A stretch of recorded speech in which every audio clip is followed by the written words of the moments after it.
بسم اللہ الرحمن الرحیم۔ ناظرین محترم، پاکستان ٹیلی ویژن کی جانب سے کربلا کے حوالے سے خصوصی نشست کے ساتھ آپ کا میزبان اظہر علی عابدی حاضر خدمت ہے اور سلام عرض کرتا ہے۔ ناظرین، رب کائنات نے قرآن میں فرمایا کہ اے بنی آدم، ہم نے تمہیں تکریم عطا کی، عزت عطا کی، افضلیت عطا کی۔ انسان دنیا کی تمام مخلوقات میں سے افضل قرار پایا اور اسی لیے اسے اشرف المخلوقات قرار دیا گیا۔ لیکن انسانی صفات، اوصاف اور جو خصوصیات اللہ نے اس میں رکھی ہیں، اگر ان تمام خصوصیات اور اوصاف کو اوج پر دیکھنا ہو، کمال پر دیکھنا ہو، رفعت پر دیکھنا ہو، کامل و اکمل دیکھنا ہو، تو ان تمام صفات کا جامع کربلا ہے۔ گویا کربلا انسانی صفات و اوصاف کی ایک بہترین تجلی گاہ ہے۔ اسی پر آج کی ہماری گفتگو ہے کہ کربلا انسان کو تکریم عطا کرتی ہے، عزت عطا کرتی ہے اور اس کی افضلیت کی شان کا مظہر ہے۔ ہمارے ساتھ جناب مولانا مفتی لیاقت علی صاحب موجود ہیں۔ دینی علوم پر، تاریخ پر، قرآن پر، حدیث پر اب گہری نظر رکھتے ہیں۔ جناب مفتی لیاقت علی صاحب، آپ بھی فرمائیے گا کہ جو انسانی صفت اللہ تعالیٰ نے ہم میں ودیعت کی، اگر ان کو ہم نے کہیں ایک ساتھ دیکھنا ہو اور وہ بھی مشکل کے وقت میں، آسان وقت نہیں، تو اس کی ایک عرفہ، اعلیٰ، کامل تجلی گاہ ہمیں کربلا ہی نظر آتی ہے۔ اعوذ باللہ من الشیطان الرجیم، بسم اللہ الرحمن الرحیم۔ وَلَقَدْ كَرَّمْنَا بَنِي آدم۔ سب سے پہلے میں آپ کو مبارکباد پیش کروں گا کہ کربلا کے حوالے سے، مولا حسین پاک کے حوالے سے ایک روایتی جو واقعاتی انداز گفتگو ہوتا ہے، اس سے ہٹ کے ایک انسانیت نوازی کی فکر کے ساتھ جی بالکل ایک خوبصورت عنوان کا انتخاب کیا گیا، کربلا اور تکریم انسانیت۔ جب ہم بات کرتے ہیں تکریم انسانیت کی، جس کا اعلان اللہ نے قرآن میں فرمایا وَلَقَدْ كَرَّمْنَا بَنِي آدم، کہ ہم نے بنی آدم کو تکریم عطا کی، عزت اور شرف سے نوازا، تو یہاں دیکھنا یہ ہوگا کہ انسانیت کی تکریم کا سبب کیا ہے۔ کیا صرف ظاہری حسن و جمال کے انسان ظاہری حسن و جمال کے اعتبار سے بے نظیر ہے، بے مثال ہے؟ تو میں ظاہری کی قید لگا کے بات کر رہا ہوں کہ شاید اگر اس اعتبار سے دیکھا جائے تو اگر انسان بذات خود سب سے حسین ہوتا تو وہ کبھی چمنستانوں کا رخ نہ کرتا، صحیح بات، وہ کبھی گلستانوں کی طرف وہ نہ جاتا۔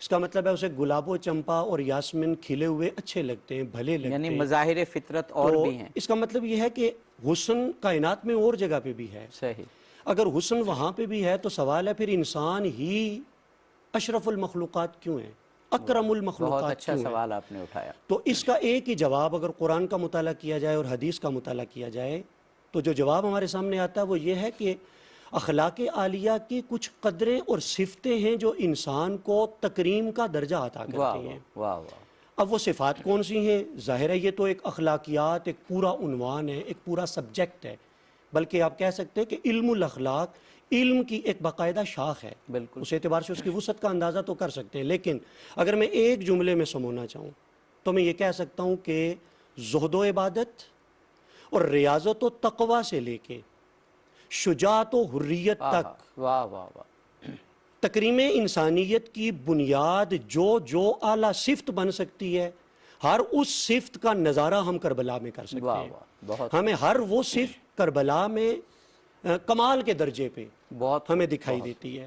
وہ ایک غیر مسلم ایک مستشرق نے یہ کہا تھا جب اس سے پوچھا گیا کہ انسان بڑا کیسے ہوتا ہے، تو اس نے کہا تھا انسان اپنے کردار اور کریکٹر سے بڑا ہوتا ہے، اور دوسرے نمبر پہ ہم یہ دیکھتے ہیں کہ انسان کے اندر شجاعت اور حریت یہ کتنی ہوتی ہے۔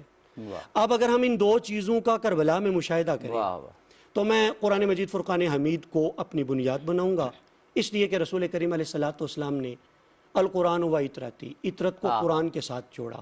ہمیں قرآن ہی کی طرف رجوع کرنا چاہیے۔ سورہ صافات کا ایک حوالہ میرے سامنے ہے جہاں اللہ تعالیٰ نے نقصان اٹھانے والوں کا تذکرہ کیا، جہاں اللہ رب العزت نے ایمان سے محروم لوگوں کا تذکرہ کیا، تو پھر استثناء فرمایا اور فرمایا الا عباد اللہ المخلصین، ان کے ساتھ دوزخ میں جانے والوں سے استثناء کیا جا رہا ہے مگر وہ جو اللہ کے چنیدہ بندے ہیں، واہ وہ جو اللہ کے منتخب کردہ لوگ ہیں۔ اب اس کا مطلب یہ ہے کہ جنہیں اللہ چن لے وہ کائنات کے عظیم ترین لوگ ہیں۔ اب جب چننے کی بات ہے واہ تو میں اگر آپ کو 61 ہجری میں لے چلوں ہاں ہاں واہ تو میں آپ سے یہ سوال نہیں، میں پوری انسانیت سے سوال کروں گا، مجھے بتائیں اس وقت اس کائنات میں نبی کا نواسا کوئی اور تھا؟ جی خود امام کیا نے اس وقت اس کائنات میں علی کا بیٹا کوئی اور تھا؟ ہاں کیا اس وقت اس کائنات میں سیدہ زہرا بطول کا لخت جگر کوئی اور تھا؟ سبحان اللہ کیا مولا حسن پاک کا برادر کوئی اور تھا؟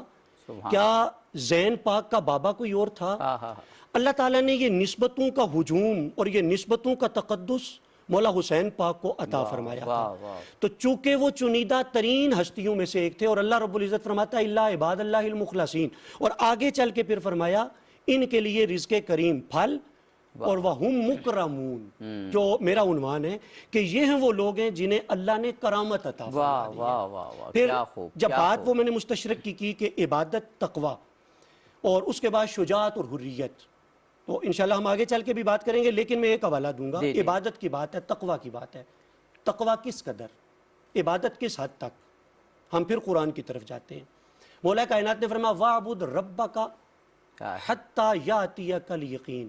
ہاں ہاں ہاں مفسرین کہتے ہیں یہاں یقین سے مراد ہے موت۔ اپنے رب کی عبادت کیجئے۔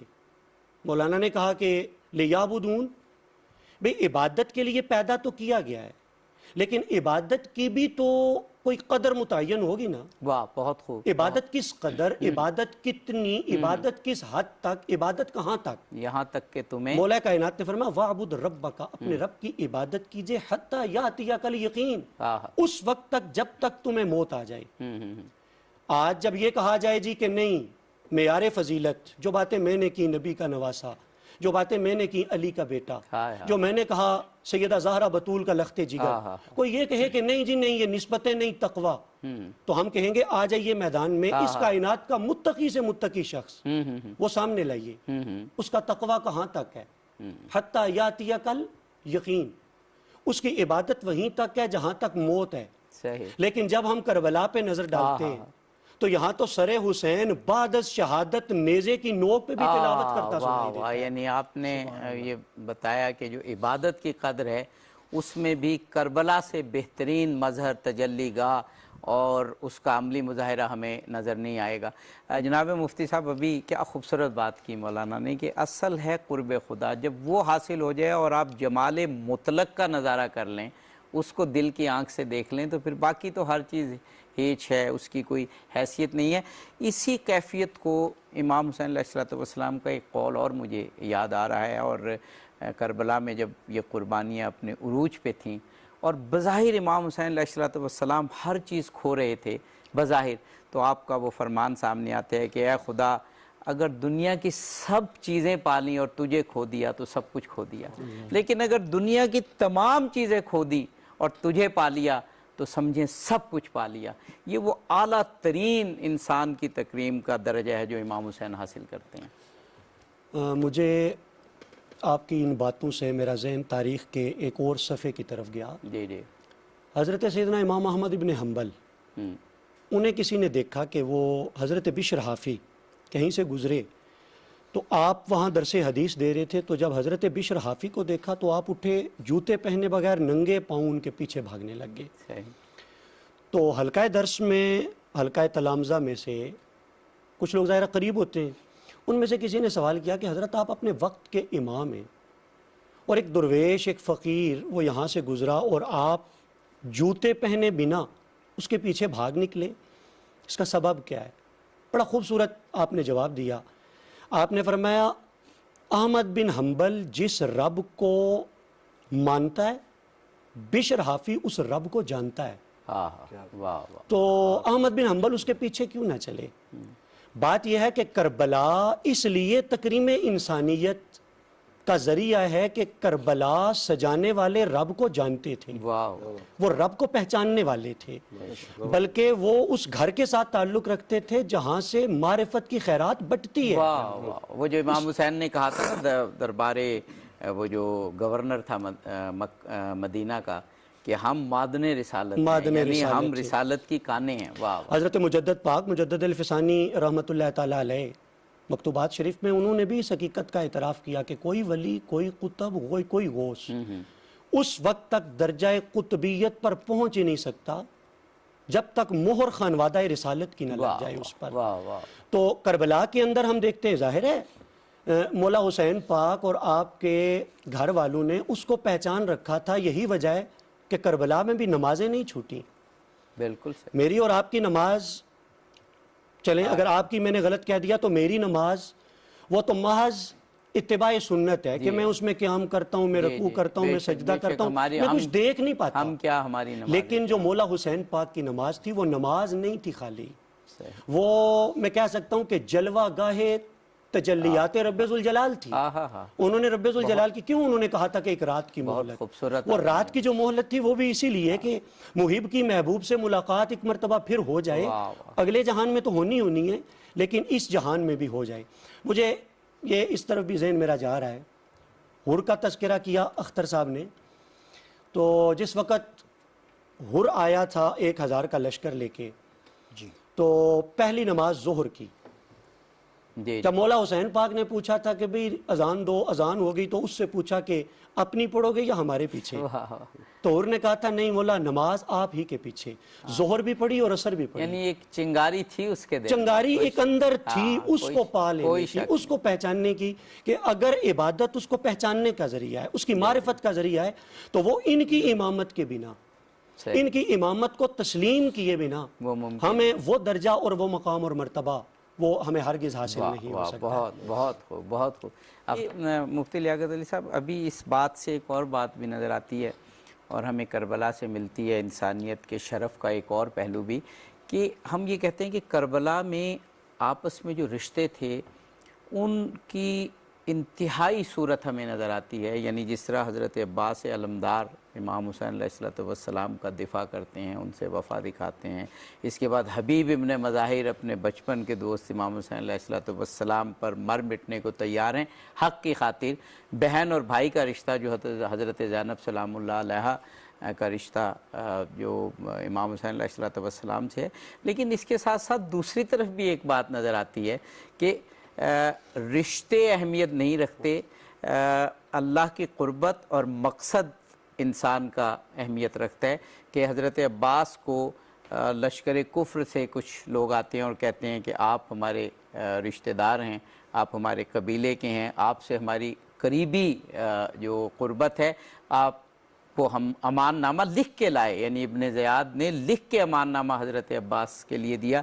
بعض تاریخوں میں حضرت علی اکبر کے لیے بھی یہ ملتا ہے، لیکن حضرت عباس اس مصیبت کے چاروں طرف سے گھراؤ ہے، پانی بند ہو چکا ہے اور اب سامنے شہادت ہی ہے، آپ اس کو بڑی سختی سے انکار کرتے ہیں اور کہتے ہیں تجھ پر اور جس نے یہ امان دی ہے اس پر لعنت ہو، میرا مولا میرا امیر حسین علیہ السلام ہے۔ یعنی یہ دوسرے سمت بھی ہمیں نظر آتی ہے۔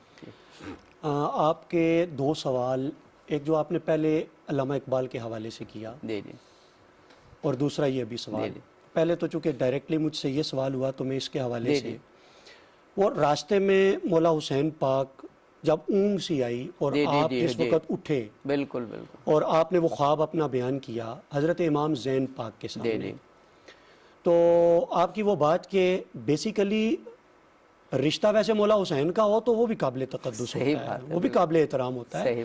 ہم غلامانہ نسبت پہ اگر ناز اور فخر کرتے ہیں تو جنہیں نسبی نسبت حاصل ہو جائے، خونی نسبت، ان کا مقام تو بہرحال اپنی جگہ مسلمہ ہے، لیکن آپ کی بات بڑی ویلڈ بات ہے کہ صرف اور صرف وہ رشتہ نہیں بلکہ اصل چیز ہے مقصدیت، مشن، بنیاد کیا ہے۔ تو جس وقت آپ نے اپنا وہ خواب سنایا تو حضرت امام زین العابدین، مجھے کوٹ کرنے کی ضرورت نہیں، سب کو پتہ ہے کہ عمر بھی کتنی تھی اور فزیکل کنڈیشن بھی کیا تھی، لیکن اس کے باوجود ایسے لگتا ہے کہ جیسے ایک غائبانہ طاقت ان کے اندر آ گئی ہو۔ انہوں نے پوچھا بابا کیا ہم حق پر ہیں؟ مولا حسین نے کہا بیٹا اس میں کیا شک ہے، ہم حق پر ہیں۔ تو پھر حضرت امام زین پاک نے کہا کہ بابا پھر موت کی کیا پرواہ ہے، پھر ہم نے مرنے سے کیا ڈرنا ہے، کہ جب راستہ حق کا ہے، جب اللہ تعالیٰ نے صراط مستقیم کی دولت عطا فرما دی ہے تو پھر ہمیں ڈرنا کس بات پہ۔ میں اس بات کو تھوڑا سا آگے بڑھانے کے لیے آپ کو تاریخ میں تھوڑا پیچھے لے کے جاؤں گا. شب ہجرت، بستر مصطفیٰ پہ مولا علی، وہ بڑی معروف روایت ہے کہ رب کریم نے جبریل امین سے اور ساتھ میں کائل کو بھی بھیجا، ایک پائنتی کھڑے ہوئے اور دوسرے سرہانے جا کے کھڑے ہوئے. دراصل یہ سوال تھا تکریم انسانیت کے حوالے سے فرشتوں کی طرف سے اللہ کی بارگاہ میں. اس سوال کا پریکٹیکل آنسر، عملی جواب جبریل کو بھیجا، لیکن پہلے پوچھا کیا وقت پڑے تو اور میکائیل بھائی ہو، کیا تم میں سے کوئی ایک دوسرے کی خاطر جان دے سکتا ہے؟ تو وہاں سے تو مثبت جواب نہ آیا. لیکن پھر جب بھیجا گیا تو دیکھا کہ علی تو جان ہتھیلی پہ رکھ کے بستر مصطفیٰ پہ لیٹے ہوئے. اس کا مطلب یہ ہے کہ وفا کرنا اس خاندان کی پرانی عادت تھی، وہ ان کی وراثت تھی، وہ ان کی میراث تھی، وہ ان کا ورثہ تھا، وہ ان کے جینز کا حصہ تھا. یہی وجہ ہے کہ پھر فضا سے لے کے حبیب بن مظاہر تک وہ رمز قرآن از حسین آموختم. مجھے یہ حبیب بن مظاہر کا آپ نے نام لیا تو مجھے وہ قرآن مجید کے ایک حبیب یاد آئے، سورہ یاسین. وہ جب وہ نبی تنے تنہا کھڑے ہو کے وہ جس وقت لوگوں کو اللہ کی توحید کا پیغام دیتے ہیں تو اس پوری کمیونٹی میں وہ تنہا ہے، کوئی ان کے ساتھ کھڑا نہیں ہے، سامنے سارے کے سارے مخالفین ہیں.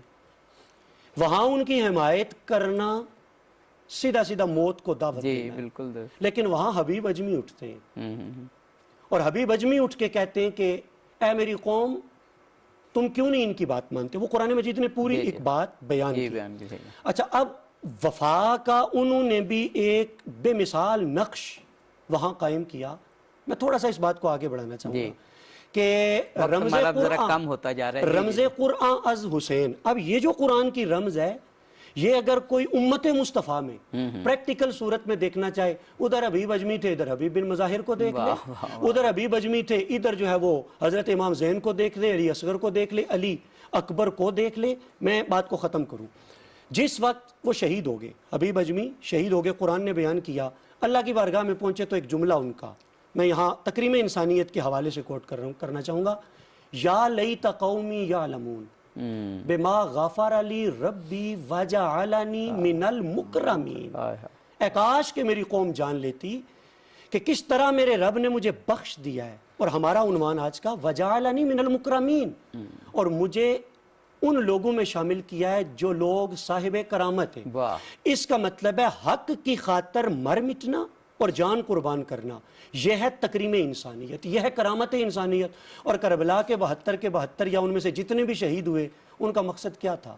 صرف اور صرف حق کی بلندی، صرف اور صرف حق کا احیاء اور اعلاء کلمات. کسی ایک جگہ پر اتنی ہستیوں کا جمع ہونا اور مصائب و آلام کے عروج کو برداشت کرتے ہوئے اپنے قائد، اپنے امام کی قیادت میں ہر قسم کی قربانی دے دینا، اس سے بڑا واقعہ اور اس سے بڑا گروہ تاریخ وہ اتنی ہستیوں سے بات ذہن میں آئی. اکیلے علی عمر بن عبد ود کے مقابلے میں جائیں تو حضور فرمائے سارے کا سارا ایمان، سارے کے سارے کفر کے مقابلے کا. اکیلے علی سارے کا سارا ایمان، تو یہاں تو علی کا پورا گھرانہ موجود ہے.